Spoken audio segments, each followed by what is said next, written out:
Hello ladies and gents. In this video we will use the object page layout and fill our detail page, which is currently almost empty. We just have a title and the price, I assume, here. So let's go back to our code and open the detail page, which is this object view. And we can see that it's again a semantic page like the work list view. But instead, like I said, we will use object page layout. So let me just remove all this. And also this part here, we don't need it. And the object page layout actually has its own namespace, so let's define it. UXAP, and it comes from sap.uxap. Now let's create our object page layout.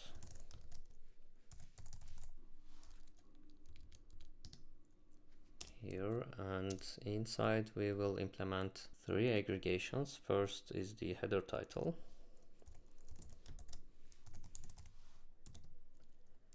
And the next one is named header content.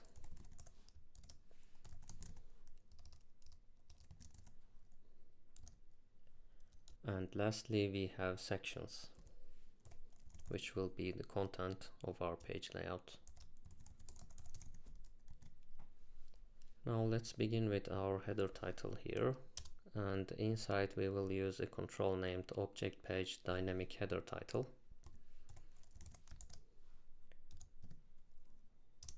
Let's create that. And inside we also have a few aggregations. And the first one we will implement is named expanded heading. So UXAP expanded heading. And let's also put the other ones as well before we start filling those. Second one is expanded content.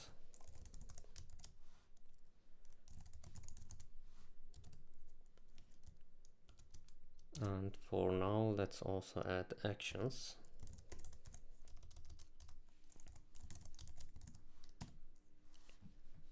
And let's begin with this expanded heading.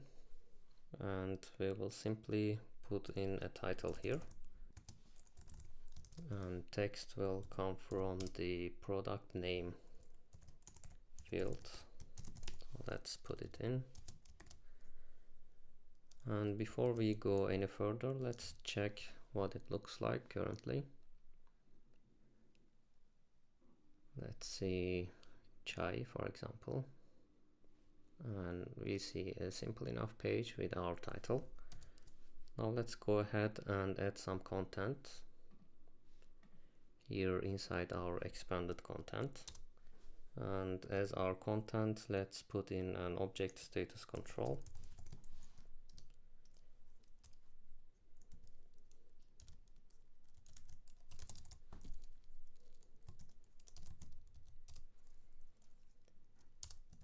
And as for the text of our status, we will again use the discontinued field. We can actually copy it from our work list here, so it will be basically the same as this one. Let me just paste it here. Let's use inverted here this time. And now if we check, we can see the status and the product name. And now let's also add some action buttons. We will not actually implement the logic for those, but just that we can see what they look like.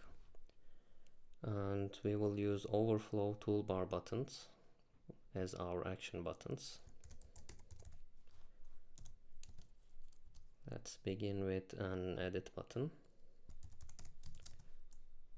Icon equals sap icon edit, and text, we will create an entry in the i89 file, also named edit. Let's do it before we forget it. This time we're in the object view, so let's put them here. And let's also add a tooltip for our button.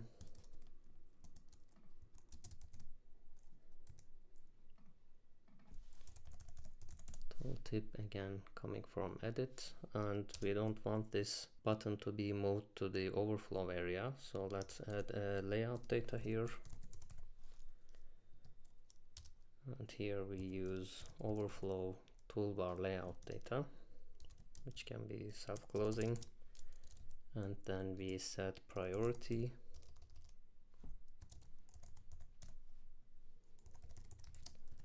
to never overflow. Let's quickly add a few more overflow toolbar buttons. One for copying, for example. So let's also copy this icon. And icon copy. Another one for printing. And let's also create the texts.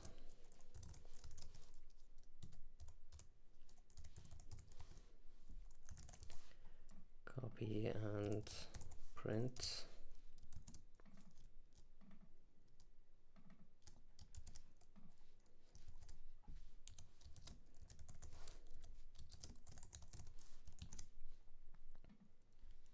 And lastly, first let's add a separator, toolbar separator. And lastly, one more button, just a regular button this time, and text we will say I-18N payment info, and add it to our text file.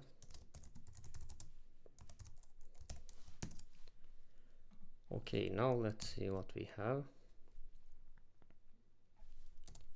See, the dev server is down.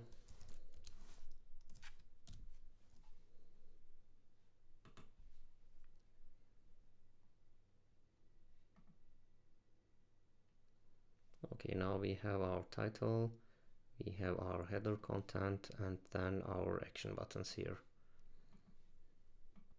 Now let's populate the header content aggregation.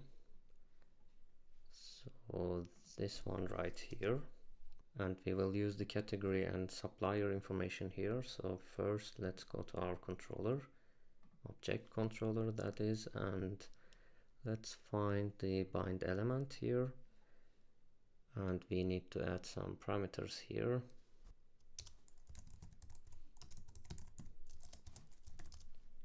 And we need the expand parameter again, which will be category and supplier. Let's use double quotes to be consistent. And as for our header content, I will create an hbox control first for horizontal container, and inside I will have two vbox controls to align their contents vertically. In the first one I will have two attributes, so object attribute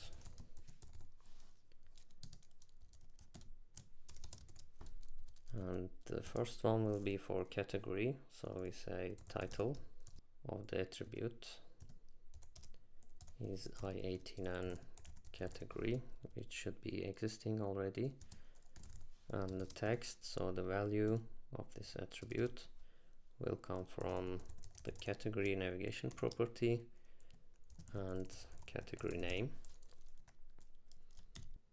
Next, let's display the description of the category, and let's quickly add it here. And it will come from category/description. Let's double check our metadata. So it's correct. I can already see it is correct.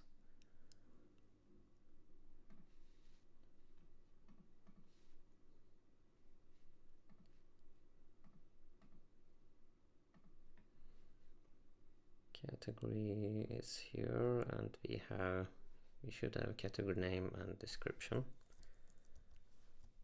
And for the second VBox, we will again have two attributes. I will just copy these two. And they will be for the supplier and the contact person. First one, supplier, will come from the supplier now property, and then the company name. The second one, let's name it contact.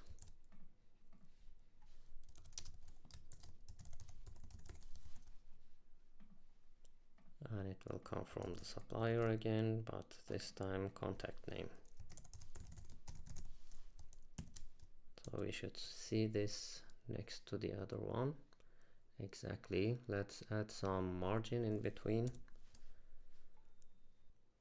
For the first VBox, let's say class equals SAP UI medium margin and let's also set our hbox wrap attribute to true, to wrap actually, and quickly check how it looks on smaller screens. Something should be wrong, and surely enough it's the dev server.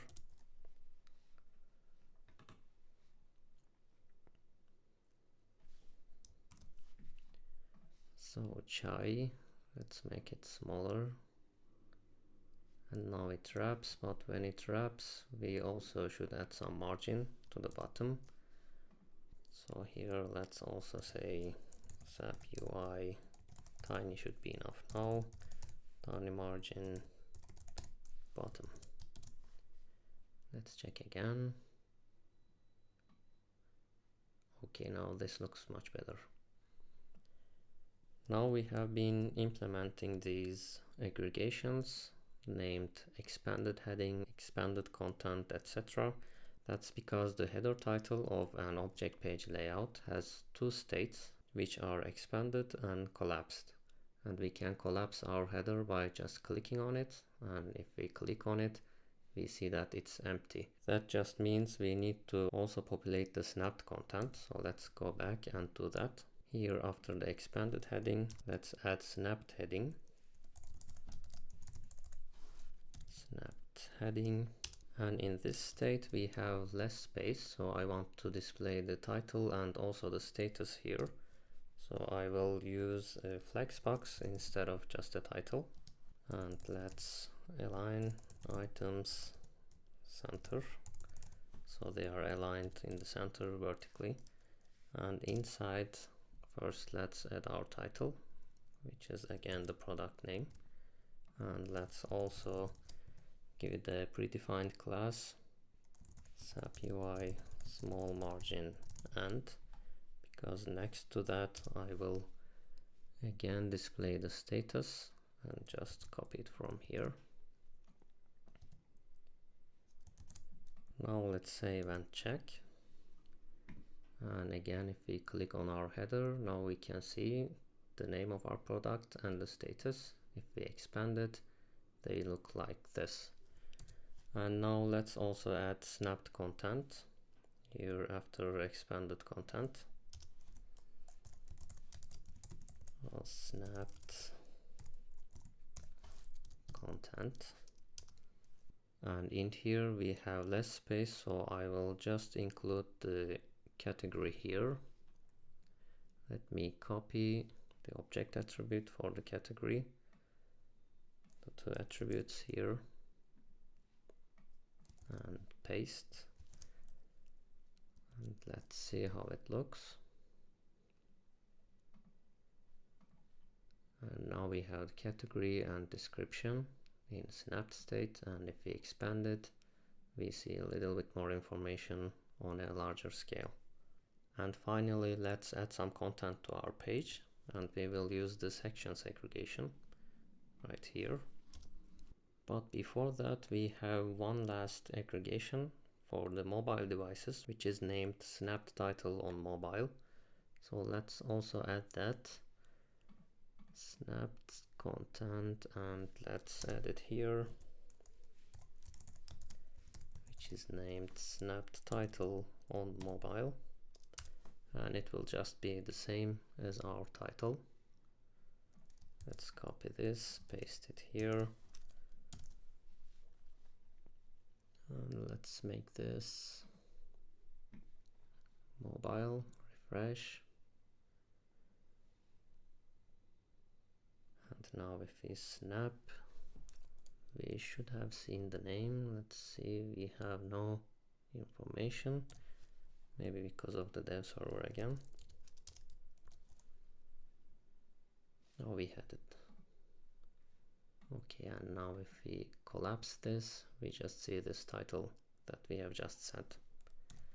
Now let's get back to our sections. Let me convert this back. And inside here, our sections need to be of type object page sections.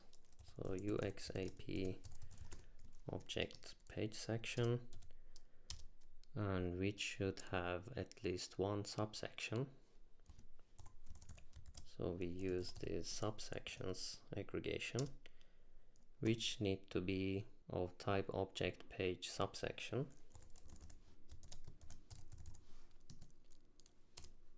And these need to have at least one block. So we use the blocks aggregation here. And inside we will place our product details in a simple form. But I will just go ahead and go to UI5 SDK, and from samples I will copy the simple form one group to save some time. It will be non-editable. So we copy the display fragment.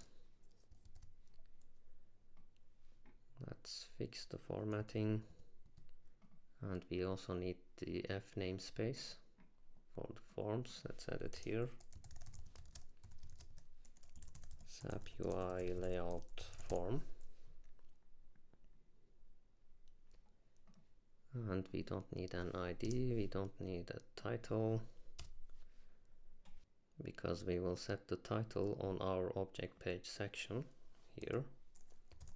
Let's say title equals details. Do we have it already? We can use this, or let's create our own. And we have another attribute we can use, title uppercase. And let's set it to false, which speaks for itself. It's just determining if the title should be translated to uppercase. Now, as for our content, first let's begin with our unit price. We should have a text entry named unit price, and we need the object number. Let's also copy it from here.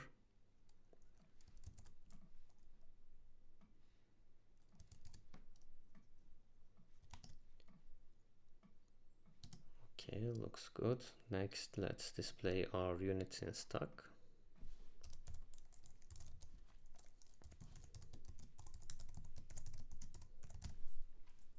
And again, we can copy it from here.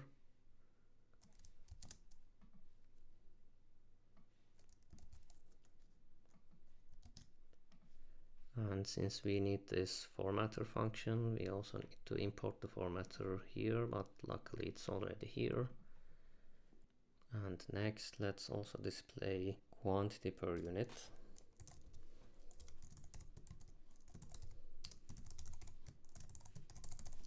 I don't believe we have this. Let's create it.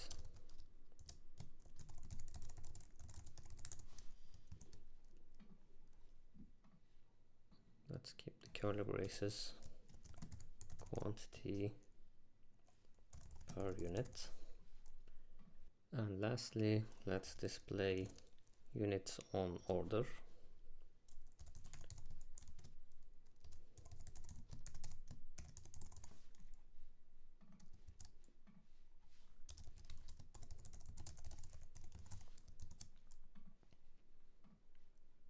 And it will again be an object number, and the number will come from the field units on order. Let's see what we have now. Okay, we have our first section. It's looking good. Unit price looks like we don't have a key entry. Let's do it.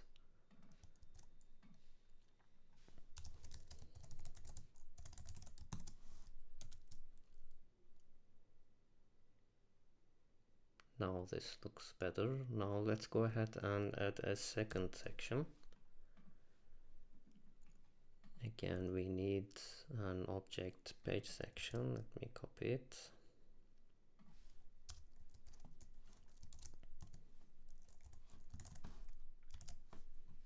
Actually, let me copy the whole page section. It's easier. And this will be for the supplier information. So let's say supplier here. And before our subsections, let's also demonstrate how we can add a heading using the heading aggregation. And in here, although it doesn't make much of a sense, let's add a message strip.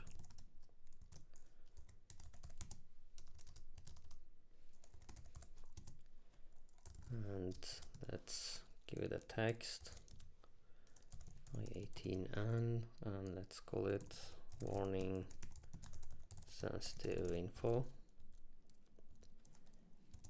And let's say show close button equals true, and lastly type will be warning. Now let's create our text. Contact information is sensitive, which could be the case for some of the customers. And as for our subsections, we will have 2 this time instead of 1, and therefore we need titles for those so we can distinguish. First one will be the address of the supplier.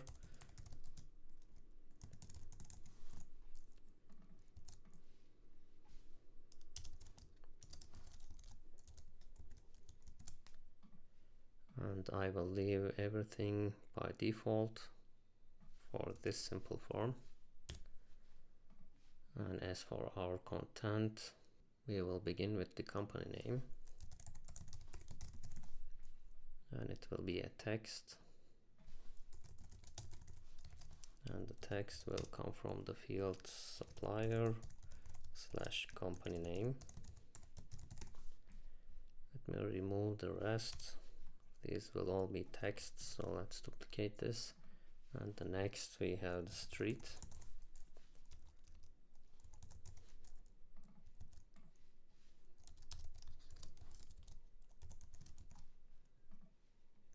And it will come from supplier address. Next we have the city, which will come from city.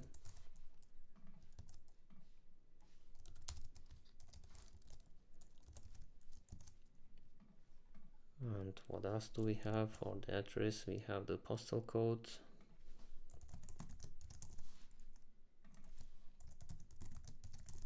From the postal code field.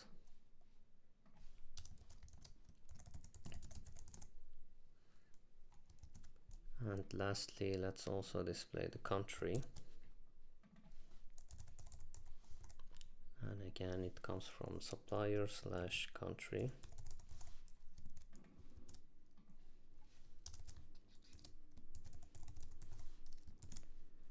And for our second subsection, let me duplicate this. We will display the contact information. So let's say contact details here.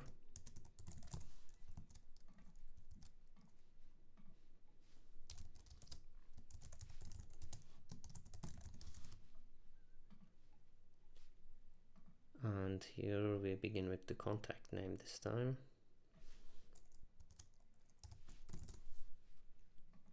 And next we have the title.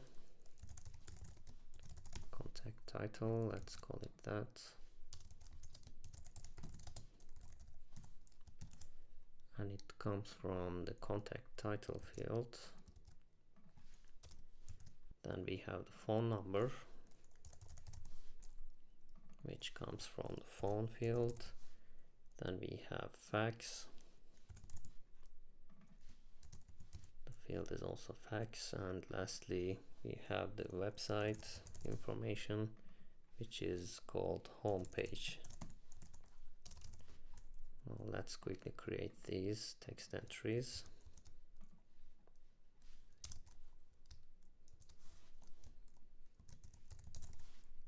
Website, fax, and phone. And now if we save,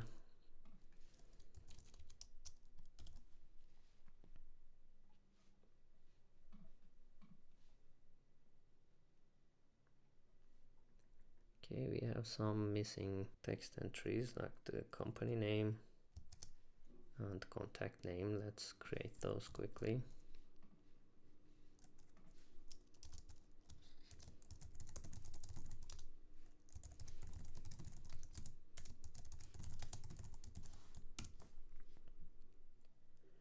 And now we have a supplier section, which has two subsections, address and contact details. And we can also see it here. If we click on supplier, that we have two subsections. And we have the section heading here, the message strip we created. That would be all for this video, and see you in the next one, where we will implement lazy loading for our object sections.